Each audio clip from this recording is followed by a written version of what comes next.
If your child's gifted, curious, intense, full of ideas, but every morning you're fighting them because they don't want to go to school, this video is for you. As a parent, you're likely to be carrying a lot of quiet worry. It's not just about their grades. It's the fear that their potential is being wasted. But here's the truth.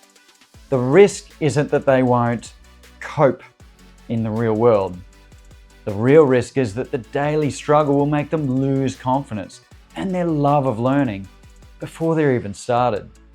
We often talk about potential like it's a battery. You either have it or you don't.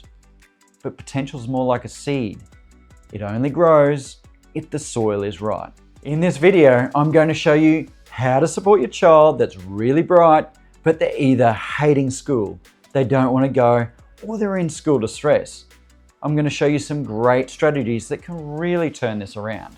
For gifted kids, school often feels like a mismatch. They don't reach their potential by pushing harder or toughing it out.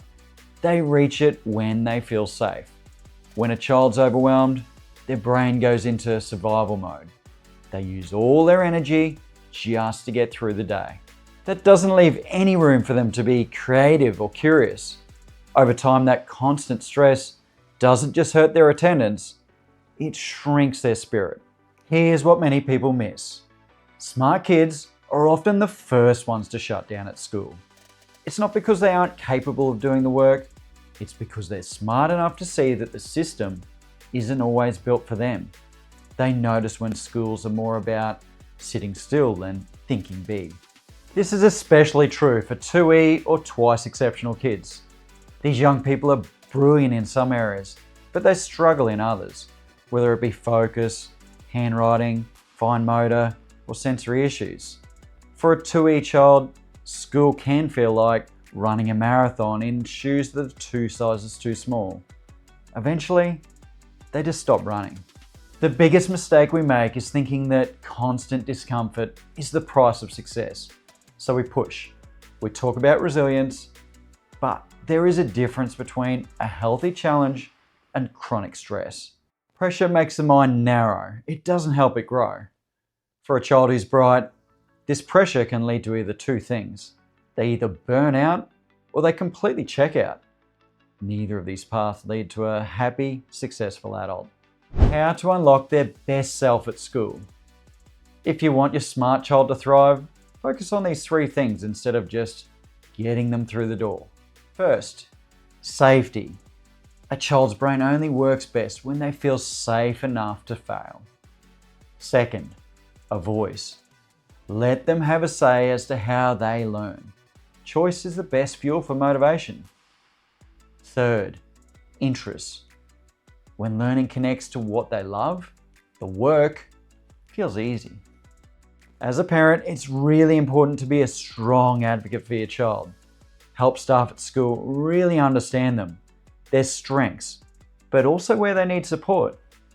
It often helps to get specialist letters or reports to back the knowledge that you already have. This isn't just extra credit, it's a way to cover all of their core subjects without the repetitive grind that sometimes causes shutdown. Imagine your child decides to build a community pollinator garden. Look at how the school subjects naturally weave together.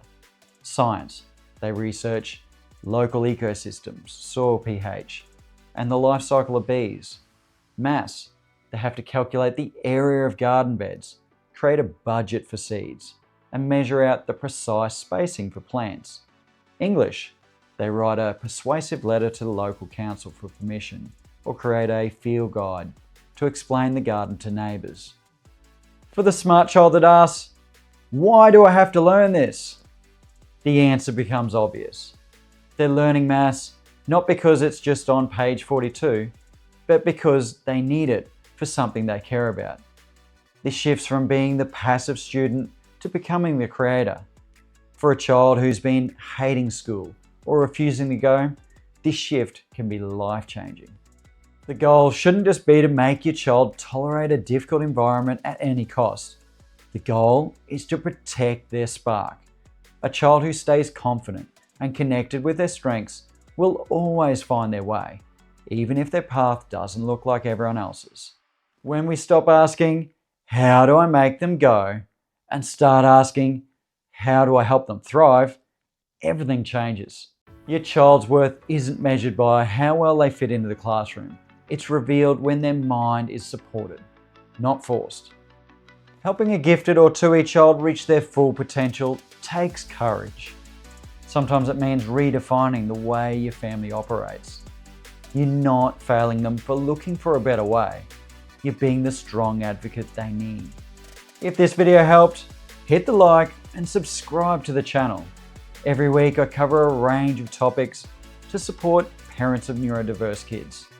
If you're needing some more support, make sure you reach out to us. The link's in the description. You don't have to walk this path alone.